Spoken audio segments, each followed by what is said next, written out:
বিসমিল্লাহির রহমানির রহিম। উপস্থিত সবাইকে আসসালামু আলাইকুম। আম, উপস্থিত সাংবাদিক ভাই ও বোনেরা এবং আম, আমার সাথে বসে আছেন অনেক বিজ্ঞ মানুষজন। আম, তারা অনেক গুণী মানুষ এবং আমার পাশে যিনি আছেন তিনি হচ্ছেন আমাদের অনারেবল ডিজি মহোদয়। সো আমি খুবই লাকি যে ওনার পাশে বসেই কথা বলতে পারছি। আসলে একটা সময় ছিল আরো অনেক বছর আগে যখন আমি চলচ্চিত্রে আসিনি, টিভিতে দেখতাম অনেক কিছু যে ভোক্তা অধিদপ্তর একে ধরছে ওকে ধরছে। তখন আমি যে এরিয়াতে থাকতাম আমার মনে হতো, ইস আমি যদি কোনোদিন ভোক্তা অধিদপ্তরের একটা পিয়নকেও জানাতে পারতাম যে আসলে অনেক ঝামেলা আছে। তো আজকে তো ডিজি মহোদয়ের সাথেই বসে আছে, আজকে একদম সবকিছু জানিয়ে যাবো ইনশাল্লাহ।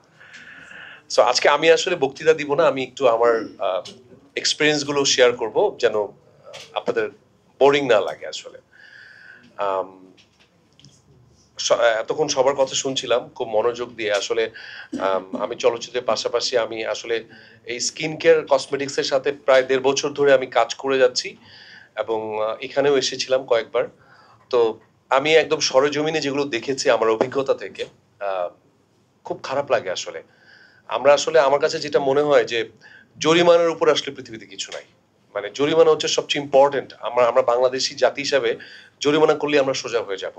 তো ভোক্তা অধিদপ্তর অনারেবল ডিজি এবং অনেক দিন ধরে ওনারা কিন্তু এই জরিমানা কাজটা করছেন, মানুষ সচেতন হচ্ছে, আবার ওনারা চলে আসলে আবার একই কাজ করছে। আমি যদি আমার কথা বলি যে বাংলাদেশে আমার ড্রাইভারকে বলে এই কোনায় পার্ক করে রাখো, সমস্যা নেই আমি দেখবো, এরকম করি আমি নিজে। কিন্তু যখন আমরা দেশের বাইরে যাই তখন আমাকে ওনারা যদি বলে ভাই রাখেন, আমি বলছি না না ভাই, যদি জরিমানা করে ফেলে। সো তার মানে আমরা জরিমানায় আমরা অনেক বেশি মানে ইউজফুল আমার মনে হয় এই জিনিসটা। সো প্রপার ভাবে আমরা বারবার বলছি যে সরকারের দৃষ্টি আকর্ষণ করছি, আসলে ভোক্তা অধিদপ্তর ওনারা নিজেরাই সরকার। মানে ওনারাই আসলে যেহেতু সরকারি দায়িত্ব পালন করছে, সো আমাদের আরজি বলি আর যেগুলো বলি আসলে ওনাদের মাধ্যমেই জানাতে হবে। এবং আই থিঙ্ক যে অনারেবল ডিজি স্যার এতক্ষণ যা শুনলেন বা আমি যা বলবো এগুলো খুব গুরুত্ব সহকারে আগেও দেখেছেন, এবারও দেখবেন। আম, আমাদের আসলে আজকের যেটা কথা, কসমেটিক্স ও স্কিন কেয়ার শিল্পকে কিভাবে রপ্তানি মুখী করা যায় আসলে। তো আমদানি রপ্তানি দুটাই আসলে আসলে ওতপ্রোতভাবে জড়িত। তো আম, বাংলাদেশে কসমেটিক্স অনেকেই করছে, বাংলাদেশে অনেকগুলো কোম্পানি আছে যারা দেশের বেশ বড় বড় কোম্পানিতে পরিণত হয়েছে এবং প্রপার বাংলাদেশি, তাদের ফ্যাক্টরি আছে। আম, তারা প্রথম দিন থেকে খুব উৎসাহের সাথে এগিয়ে যাচ্ছে, এখনো যাচ্ছে, কিন্তু আস্তে আস্তে কিন্তু চ্যালেঞ্জ গুলো ফেস হচ্ছে প্রতিনিয়ত। এরকম চ্যালেঞ্জ ফেস হতে হতে কিন্তু আমাদের দেশের যে বড় বড় কোম্পানিগুলো আছে, আমি যদি রিমার্কের কথা বলি বা আরো অনেকগুলো কোম্পানি আছে, আস্তে আস্তে স্যার ডিমোরালাইজড হয়ে যাবে এবং তখন আমরা কিন্তু আরো বেশি আমদানি নির্ভর হয়ে যাব। আমরা এক সময় পাট শিল্পে আহ, আমার মনে হয় যে বিশ্বে 1 নম্বর ছিলাম মেবি, এখন এটা ভ্যানিশ হয়ে গেছে। সো এটা আমাদের জন্য দুর্ভাগ্যজনক একটা ব্যাপার। আমরা খেলাধুলা এগিয়ে যাচ্ছি, বিশ্বের মানচিত্রে আমাদেরকে সবাই চিনছে, আবার দেখেন কোয়ালিটি হীনের কারণে আমরা আবার আস্তে আস্তে পিছিয়ে যাচ্ছি, আবার এগিয়ে যাচ্ছি। সো আমাদের আসলে এগুলো ধরে রাখতে হবে এবং এটার আহ, সবচেয়ে বড় যে সাপোর্টটা আসলে যদি কসমেটিক্স এর কথা স্পেসিফিকলি বলি তাহলে ভোক্তা অধিদপ্তর এবং বিএসটিআই দুটিই খুব ওতপ্রোতভাবে জড়িত। আম, আমদানির কথা যে বলছি, যে আমার কাছে একটা স্ট্যাটিস্টিক্স আছে যে এনবিআর এর তথ্য অনুযায়ী মানে কালার কসমেটিক্সে চলতি বছরে আমদানি 500 কোটি টাকার উপরে হয়েছে। কিন্তু বেশ কিছু রাজস্ব ফাঁকি এবং দুর্নীতি ভাবে সেটা কিন্তু হওয়ার কথা ছিল আসলে 1600 কোটি। তার মানে 1100 কোটি টাকা কিন্তু ফাঁকি দিয়ে ফেলেছে। সো এই 1100 কোটি টাকার কিন্তু ট্যাক্স বলি বা ভ্যাট বলি, এটা কিন্তু সরকার পেত। তার মানে সরকার বঞ্চিত হয়েছে দেশের এই যে প্রপার একটা জায়গা থেকে। স্যার বলছিলেন লাগেজ পার্টির কথা, এটা আরো বেশি মানে আমাদের জন্য উদ্বেগজনক যে প্লেন থেকে নেমে বা বাস সার্ভিসে ব্যাগ লাগেজে করে বিভিন্ন পার্টি বিভিন্ন পণ্য নিয়ে আসছে এবং সেগুলো বাজারজাত করে ফেলছে। আম, একজনকে কিছু টাকা ইয়ে করে ভ্যাট ট্যাক্স সব ফাঁকি দিয়ে ফেলছে, যেগুলো স্যার আপনারা জানেন না হয়তোবা। হুম। এত কিছু হয়তো বা দেখারও সময় পাচ্ছে না। তো আমার মনে হয় যে সবকিছু যদি প্রপার ভাবে ধরা হয়, কারণ আমরা বাংলাদেশে যেসব বড় কোম্পানিগুলো আছে যারা এখন রপ্তানির দিকে যাচ্ছে, আমি যদি রিমার্কের কথাই বলি, রিমার্ক কিন্তু এবার ভিয়েতনামে কিন্তু তাদের প্রোডাক্ট কিন্তু রপ্তানি করা স্টার্ট করেছে, থাইল্যান্ডে, থ্যাংক ইউ সো মাচ, এবং আমরা কিন্তু থাইল্যান্ডে কিন্তু প্রোডাক্ট অলরেডি রপ্তানির একটা প্ল্যান চলছে, এবং থাইল্যান্ডের ওইখানে মার্কেটে কিছুদিন রিমার্কের পণ্য যখন গিয়েছে তখন ওইখানেও একটা চাহিদা ক্রিয়েট হয়েছে, এবং থাইল্যান্ডেও বাংলাদেশের মতো রিমার্কের শোরুম হবে ওইখানে, ওটাও আমাদের জন্য একটা আনন্দর ব্যাপার। এবং 1,000 বিলিয়ন ডলারের যে হালাল যে পণ্য, সেই মার্কেটেও কিন্তু রিমার্ক অলরেডি প্রবেশ করে ফেলেছে। সো এই যে এত কিছু অর্জন এতদিন ধরে কাজ করে যাচ্ছে। আরেকটা উদ্বেগজনক ব্যাপার হচ্ছে যে পুরান ঢাকায় বড় বড় কসমেটিক্স বিশেষজ্ঞরা বসে থাকেন, সদরঘাটের পাশে তাদের ছোট দোকান, এবং তারা নিজেরাই কেমিক্যাল মিশিয়ে মিশিয়ে রং টং মিশিয়ে, তারা এমন কিছু নাই যে, যেহেতু বাঙালি জাতি হিসেবে আমরা একটু আতিথি পরায়ণে বিশ্বাসী, আমরা মানুষকে অতিথি সেবা দিতে চাই।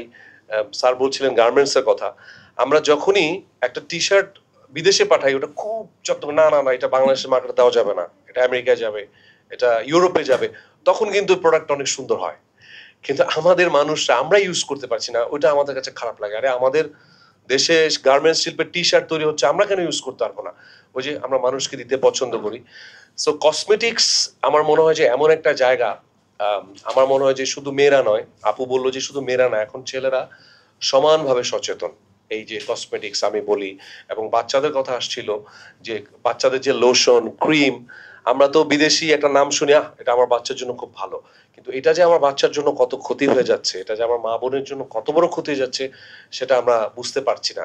বুঝতে পারছি যখন যখন বাচ্চাটাকে আমরা ওই প্রোডাক্টটা মাখাচ্ছি, বাচ্চার মুখে র্যাশ হয়ে যাচ্ছে, লাল হয়ে যাচ্ছে, কান্নাকাটি করছি, ডাক্তার কাছে যাচ্ছি, পয়সা খরচ হচ্ছে, অথচ কিন্তু একটা ক্রিম শুধু মাখবে বাচ্চার যত্নের জন্য, সেখানে আমরা প্রতারিত হচ্ছি। সো এটা উদ্বেগজনক। অথচ আমাদের দেশে এরকম কোম্পানি হয়েছে এখন, আলহামদুলিল্লাহ বলবো, যে এই কোম্পানিগুলো কিন্তু একদম বিএসটিআই অনুমোদিত, এবং ভোক্তা অধিদপ্তর কর্তৃক কিন্তু এগুলো মান নিয়ন্ত্রণ যাচাই বাছাই করে এই কোম্পানিগুলো হচ্ছে, বিশাল বিশাল ফ্যাক্টরি হচ্ছে, এবং লক্ষ লক্ষ মানুষের কর্মসংস্থানের ব্যবস্থা করছে এই বাংলাদেশের এই কোম্পানিগুলো। তো স্যার আপনার কাছে আবেদন রইল যে, এবং বিএসটিআই ওনারা যদি, অনেক কোম্পানি আছে বিএসটিআই সিল না মেরেই তারা বাজারজাত করছে। ফেসবুকে এখন তো আগে যেমন বিজ্ঞাপন দিত, তো সেটা এখন দিতে হচ্ছে না, ফেসবুকে একজন প্রমোটারকে দিয়ে, হ্যাঁ, শুধু বলে দিচ্ছে আমাদের পণ্য ব্যবহার করুন, আমাদের পণ্য ভালো। অথচ ভালো কোম্পানি যারা দেশীয় কোম্পানি, তারা লক্ষ লক্ষ টাকা বেতন দিচ্ছে, কোটি কোটি টাকা বেতন দিচ্ছে, বেতন দিয়ে প্রচার প্রচারণা করে তারপরও মার খেয়ে যাচ্ছে। কেন? যে এই যে বিদেশি আমদানি নির্ভর যে ইয়েগুলো, মানহীন যে ইয়েগুলো। এবং আরেকটা ইন্টারেস্টিং তথ্য আমার কাছে আছে যে, যেগুলো বিদেশ থেকে আনতে মাত্র কেজি হিসাবে $1 বা $1.5 খরচ হয়, সেখানে আমরা কিন্তু এইখানে বাংলাদেশে বিক্রি করছি $10-12। সো কতগুলো টাকা আমরা ফাঁকি দিয়ে ফেলছি। সো এই যে রাজস্ব আদায় বঞ্চিত হচ্ছে, এবং আমাদের যারা ভোক্তা, যেহেতু ভোক্তা নিয়ে আপনারা কাজ করেন, আপনাদের সম্মানিত ভোক্তা, আমরা যারা কাস্টমার বলি, তারা মেখে প্রতারিত হচ্ছে, মানুষের স্কিন ডিজিজ হচ্ছে বিভিন্ন ভাবে। আমরা কিন্তু স্যার আস্তে আস্তে হতাশা হয়ে যাচ্ছি। শুধু মানুষ হতাশ হচ্ছে না, আমি বলবো যে বড় বড় কোম্পানি দেশের, বাংলাদেশের যে কোম্পানিগুলো, এখানে যাদের নাম লেখা আছে, লিলি, নিওর, হার্লেন, এই ধরনের বড় বাংলাদেশের কোম্পানিগুলো কিন্তু আস্তে আস্তে হতাশ হয়ে যাবে।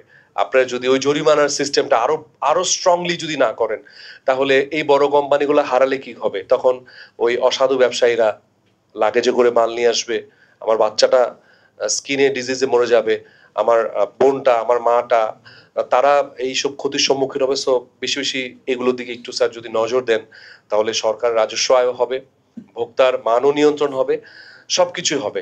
সো আমার বক্তব্য আর বেশি দিব না, আমি আমার আবেদনগুলো করে গেলাম আপনার কাছে। আশা করছি আপনার বক্তব্যে আপনি এগুলো আরো অনেক ক্লিয়ার করে সুন্দর করে বলবেন। থ্যাংক ইউ সো মাচ, এবং সবাইকে সালাম।